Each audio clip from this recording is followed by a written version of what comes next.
BFM Business, Intégral Placement, le Club Imo. Ah oui, on part se balader sur le marché immobilier avec Olivier Marin. Bonjour Olivier. Bonjour. Olivier Marin, le rédacteur en chef du Club Imo, Explore Imo, Le Figaro. Chaque semaine, Olivier, vous faites parler la pierre. Vous nous dites comment va le marché immobilier. Les intentions d'achat d'ailleurs, les intentions d'acheter, est-ce qu'elles progressent en ce moment? Alors oui, les intentions d'achat des Français repartent à la hausse, mais ça ne suffit pas pour relancer l'activité. En tout cas, si l'on en croit un baromètre publié mardi par Meilleur Taux, eh bien la pierre, l'envie de pierre ne se dément pas, bien au contraire, puisque au cours du premier trimestre, le nombre de dossiers de demande de crédit immobilier a progressé de 20% par rapport à la même période en 2013. Alors les raisons essentielles, bien sûr, une tendance au recul des prix, des taux de crédit records qui ne cessent de baisser depuis des mois. Il faut bien avoir en tête, dernière en date, taux fixe moyen, on est à 2,59% en moyenne hors assurance, toutes durées confondues pour le mois de septembre 2014. Le coût d'un crédit pour un même emprunt a diminué de 25% seulement une année et a été divisé par 2 par rapport au point le plus haut en 2008. Il faut vraiment avoir ça en tête. Et du coup, les intentions d'achat s'envolent. Où les Français ont-ils le plus l'intention d'acheter? Alors, Meilleur Taux a élaboré une carte qui représente les demandes reçues sur son site, commune par commune. Alors, parmi les villes les plus convoitées, Bordeaux, Strasbourg et Lille arrivent en tête des envies d'acheter. Les demandes d'achat à Bordeaux ont augmenté de 24% en un an, plus 22% à Strasbourg, 20% à Lille. Il faut savoir qu'à Bordeaux, les taux localement sont très bas. On peut décrocher du 2,10 sur 15 ans pour les excellents dossiers. Puis à Strasbourg, ville assez dynamique et les prix de l'immobilier ils sont encore très bas. On est autour de 2500 € par mètre carré en moyenne. Ça, ce sont les envies d'acheter. Mais est-ce que ces envies d'acheter se concrétisent? Est-ce qu'on passe du rêve à la réalité aussi souvent qu'on l'espère? Eh ben pas aussi souvent, justement. Il y a vraiment un gap entre l'envie d'acheter et la concrétisation. Crédit Logement CSA rappelait lundi dernier que malgré la faiblesse des taux, les particuliers qui ont un projet contractent de moins en moins de crédits immobiliers. La production sur l'année 2013-2014 chute de 6,5%. Alors, les primo-accédants désertent le marché. Pourquoi? Et là, les professionnels ne sont pas d'accord entre eux. Beaucoup de courtiers considèrent que ce ne sont pas les banques qui durcissent les conditions d'octroi, ce sont les ménages les plus modestes qui, en raison des incertitudes économiques, la peur du chômage, reportent ou abandonnent leur idée de devenir propriétaire et préfèrent ne pas s'endetter sur de longues durées. Et puis pour d'autres observateurs économiques du marché, ce sont les banques qui sont responsables et qui durcissent véritablement les conditions d'octroi. Elles deviennent de plus en plus sélective, de plus en plus exigeante sur les dossiers, stabilité professionnelle évidemment, mais aussi des apports personnels de plus en plus importants de 10, 15, voire 20%. Est-ce qu'on a une idée de l'évolution à venir des taux? Quand est-ce que surtout ce sésame de l'entrée dans la propriété va augmenter? Difficile à dire, et là-dessus aussi les professionnels ne sont pas du tout d'accord entre eux. Au jeu des pronostics, Meilleur Taux et INFIT par exemple, pense que les taux devraient se stabiliser et rester attractifs jusqu'à la fin de l'année 2015. Pour d'autres, comme le professeur Michel Mouillard à la tête des baromètres de Crédit Logement CSA et de Clameur, en fait, il devrait y avoir une baisse minime jusqu'au mois de novembre, mais après ce sera terminé.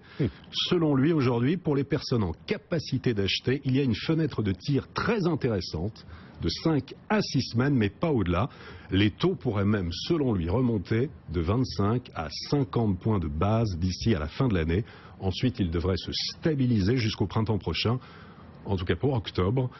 La période des salons immobiliers, la concurrence entre les banques, les taux directeurs au plus bas, en tout cas pour le mois d'octobre, tout ceci milite pour des taux toujours historiquement bas pour octobre. Ce qui inquiète d'ailleurs aussi au passage certains régulateurs qui se disent que le jour où les banques vont devoir relever leurs taux, ça risque d'être assez saignant. Ça peut faire mal. Ça peut faire mal. Peut-être d'ailleurs vont-elles multiplier leurs offres en taux variables. C'est tout à fait possible. J'achète un logement, je regarde les taux de crédit. J'achète un logement, je regarde surtout le prix de l'immobilier. Comment évolue-t-il ces prix de l'immobilier? Alors, on a 2 derniers indicateurs qui coïncident et qui sont plutôt sur une baisse des prix.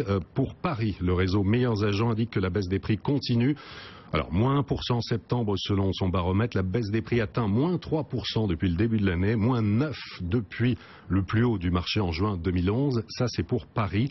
Et pour l'Île-de-France, selon les notaires, les prix des logements anciens ont baissé d'1,4% sur un an.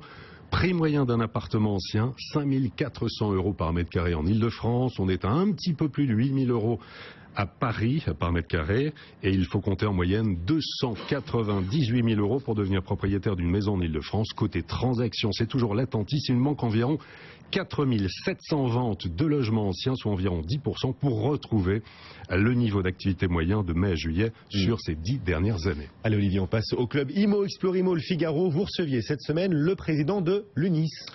Le nouveau président de l'UNIS, l'Union nationale des syndicats de l'immobilier, il s'appelle Christophe Tanet. Son congrès annuel s'ouvre aujourd'hui au Palais Brongniart.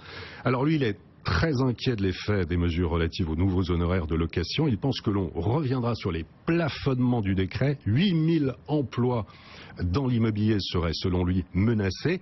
Il estime que l'encadrement des loyers à Paris aura des effets négatifs. Quant aux nouvelles mesures annoncées par Manuel Valls sur le PTZ renforcé et le nouveau dispositif d'investissement locatif, vont-elles dans le bon sens? Question posée à Christophe Tanet. Et on écoute sa réponse. Je pense qu'au-delà des mesures, il y a surtout une ligne directrice. Je pense que les investisseurs ont besoin de lisibilité et de stabilité. Ça devient absolument impossible dans notre pays d'avoir des règles fiscales qui changent sans arrêt. L'immobilier, c'est du long terme, on ne peut pas investir, sachant que peut-être dans 6 mois, les règles fiscales vont changer, et en plus rétroactivement, ce qui est absolument scandaleux. Et je pense que c'est là-dessus qu'il faudra qu'on insiste. Voilà, Christophe Tanet, le président de l'Union des syndicats de l'immobilier. Il était votre invité cette semaine au club Imo Explore Imo Le Figaro, une rubrique qu'on peut retrouver bien sûr en intégralité sur lefigaro.fr, rubrique immobilier, sur exploreimo.com. Allez, comme chaque semaine Olivier, maintenant vous nous emmenez visiter un appartement, un bien de prestige, une maison de prestige vendue tout récemment en France. Oui, tout récemment. Alors là, c'est un véritable rêve éveillé. J'espère qu'on va voir les images. On est sur la Côte d'Azur, on est dans les Alpes-Maritimes, dans la presqu'île de rêve de Saint-Jean-Cap-Ferrat. Eh bien, c'est une superbe villa moderne sur 3 niveaux. 450 mètres carrés habitables avec de grandes terrasses, une piscine, vue mer, un jardin d'environ 1600 mètres carrés avec espace de jeu pour les enfants, 5 chambres, une suite de maîtres, un bien vendu récemment par John Taylor pour plus de 11 millions d'euros, 11 250 000 euros pour être très précis, et l'acquéreur est un Russe. Un Russe. Eh bien, c'est un Russe. Ouh. Bravo à tous les deux. Pas mal, doublé.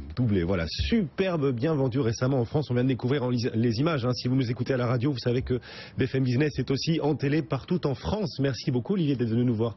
C'est la rubrique Imo, c'est tous les jeudis. Olivier Marin, le rédacteur en chef du club Imo Explore Imo Le Figaro.